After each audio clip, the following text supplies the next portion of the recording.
Hello everyone, my name is Aaruhi and welcome back to my channel. So guys, आज की video में मैं आपको complete agentic AI road map दूंगी। हम डिस्कस करेंगे कि आपको क्या स्किल्स आने चाहिए, आपको क्या लर्न करना चाहिए, कौन से टूल्स के बारे में पता होना चाहिए एंड हम करियर पाथ के बारे में भी डिस्कस करेंगे। तो मेक श्योर आप ये वीडियो को एंड तक देखें।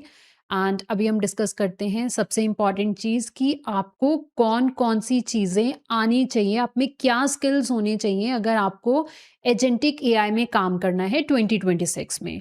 तो फर्स्ट लेट्स बी ऑनेस्ट, अगर आप एजेंटिक एआई एप्स बनाना चाहते हो तो आपको ऐसा नहीं है कि फंडामेंटल्स हम स्किप कर देंगे, हमें फंडामेंटल से ही स्टार्ट करना है। तो मतलब आपको सबसे पहले पाइथन सीखनी है एंड पाइथन, सारी पाइथन की ज़रूरत नहीं है।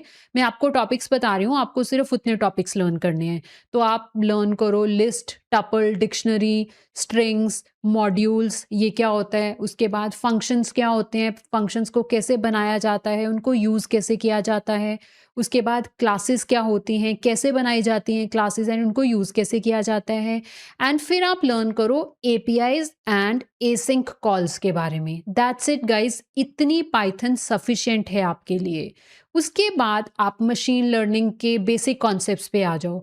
अब जब मैं बोल रही हूँ ना बेसिक कॉन्सेप्ट्स, इसका मतलब ये है कि आपको कोई मैथ नहीं लर्न करना, कोई कॉम्प्लेक्स एल्गोरिदम नहीं लर्न करना, सिर्फ ना कॉन्सेप्ट्स को अंडरस्टैंड करो। हमें अपनी अंडरस्टैंडिंग बिल्ड करनी है यहाँ पे।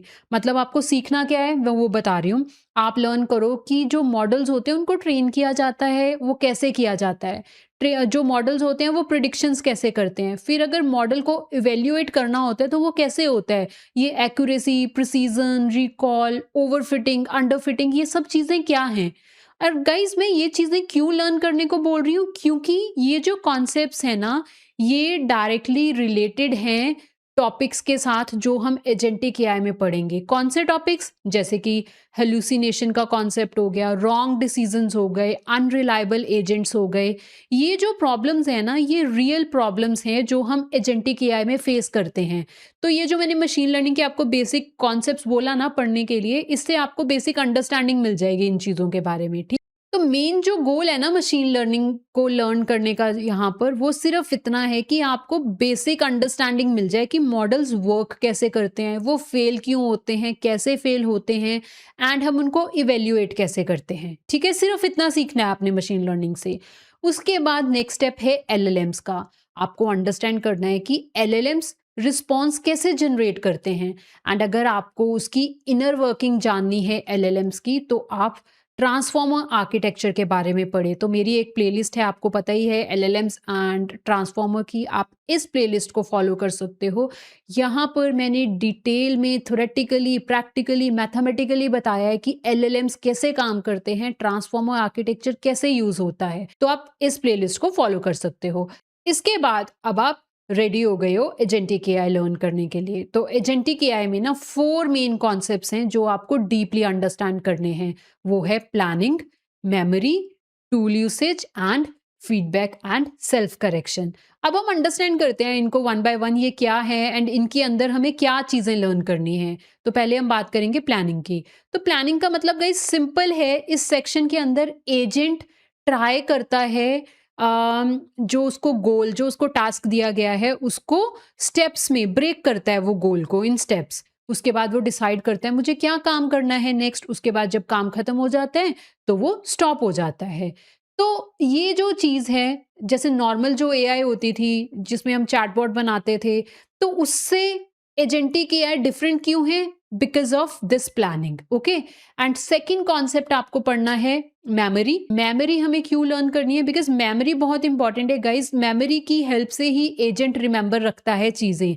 जैसे कि यूज़र की चैट हिस्ट्री वो मेमोरी के कारण ही रिमेंबर रखता है, यूज़र की प्रेफरेंसेस क्या हैं, और भी जो इंपॉर्टेंट डिटेल्स हैं यूज़र के बारे में, वो मेमोरी कॉन्सेप्ट के साथ ही एजेंट याद रखता है। तो अगर आप एजेंट्स बनाना चाहते हो मेमोरी के साथ, तो आपको short term memory, long term memory, vector based memory, ये चीज़ों के बारे में पढ़ना चाहिए। क्योंकि मेमोरी ना बहुत इंपॉर्टेंट है। मेमोरी के कारण ही एजेंट पर्सनलाइज इंटरैक्शंस करता है, लर्न करता है पास्ट मिस्टेक से, या फिर जो लॉन्ग रनिंग टास्क है उनको हैंडल करता है। उसके बाद आपको टूल्स सीखने चाहिए। क्यों? क्योंकि एजेंट सिर्फ बात नहीं करता ना, एजेंट काम करता है।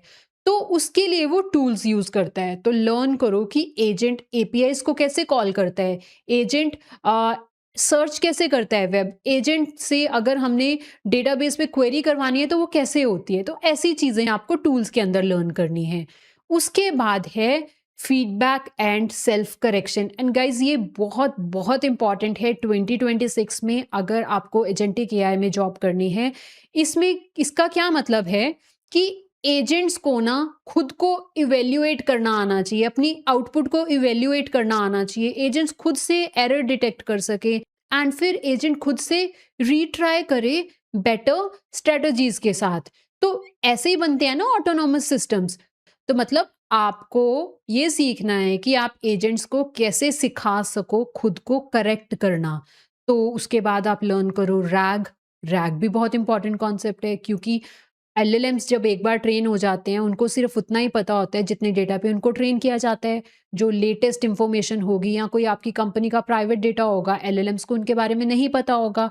वैसी इन्फॉर्मेशन एलएलएम्स को देने के लिए रैग का कॉन्सेप्ट चाहिए होता है, तो आप वो लर्न करें। उसके बाद आप लर्न करें मल्टी एजेंट सिस्टम्स। अब जो रियल एप्लीकेशंस होती हैं ना कंपनीज़ में, वो सिर्फ़ एक एजेंट नहीं यूज़ करते, वो मल्टीपल एजेंट्स यूज़ करते हैं। तो आपको लर्न करना चाहिए कि एजेंट कम्युनिकेट कैसे करते हैं आपस में, टास्क डेलीगेशन कैसे होती है, रोल बेस्ड एजेंट्स कैसे बना सकते हैं। बिकॉज़ इस तरह का जो काम है ना, ये है एंटरप्राइज़ लेवल का काम ही। इस तरह की एआई कंपनीज़ में यूज़ होती है।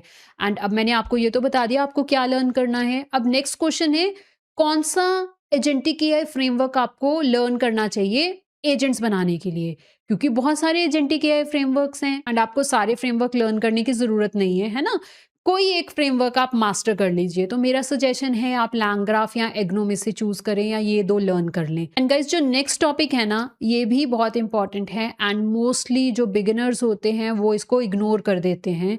2026 में अगर आपको अच्छा एआई इंजीनियर बनना है तो आपको पता होना चाहिए कि एजेंट्स की आउटपुट को इवैल्यूएट कैसे करना है, हैल्यूसिनेशन कैसे कम कर सकते हो, आप कंट्रोल कैसे कर सकते हो कॉस्ट को एंड देन आपको अगर गार्ड रेल्स या कॉन्स्ट्रेंट्स ऐड करने हैं तो वो कैसे ऐड हो सकते हैं। जो कंपनीज है ना वो 2026 में मेजरली इन चीज़ों पे फोकस कर रही हैं, ठीक है। वो ये देख रही हैं कि कौन से कैंडिडेट्स ये चीज़ें ये काम कर सकते हैं। तो अगर आपको फ्यूचर प्रूफ होना है 2026 में देन आप लर्न करें how AI can plan, remember, use tools and act autonomously. Because यही तो एजेंटिक एआई है ना। एंड गाइज अगर आप सीरियस हो एजेंटिक एआई के बारे में देन मेरी एक प्लेलिस्ट है एजेंटिक एआई पे, आप ये प्लेलिस्ट देख सकते हो। इस प्लेलिस्ट में मैंने सिर्फ थ्योरी नहीं की, थ्योरी की बात नहीं कर रहे हैं हमने थ्योरी भी देखी है, प्रैक्टिकल भी देखा है, मैथमेटिक्स भी देखा है, प्रोजेक्ट्स भी देखे हैं। तो आप इस प्लेलिस्ट को फॉलो करो एंड गाइज ये प्लेलिस्ट ना स्टैटिक नहीं है। इस प्लेलिस्ट में मैं टॉपिक्स ऐड करती रहूंगी एजेंटिक एआई के, क्योंकि डेली कुछ ना कुछ नया आ रहा है, राइट। तो जो भी चीज़ें नई आ रही हैं एजेंटिक एआई से रिलेटेड, मैं वो सारी चीज़ें इस प्लेलिस्ट में अपडेट करती रहूंगी ताकि आपको latest pattern, latest tools, latest जो फ्रेमवर्क्स हैं उनके बारे में पता चलता रहे। And that's it guys. अगर आपको ये वीडियो हेल्पफुल लगी हो तो प्लीज़ मेरे चैनल को सब्सक्राइब करना, वीडियो को लाइक एंड शेयर करना। Thank you for watching.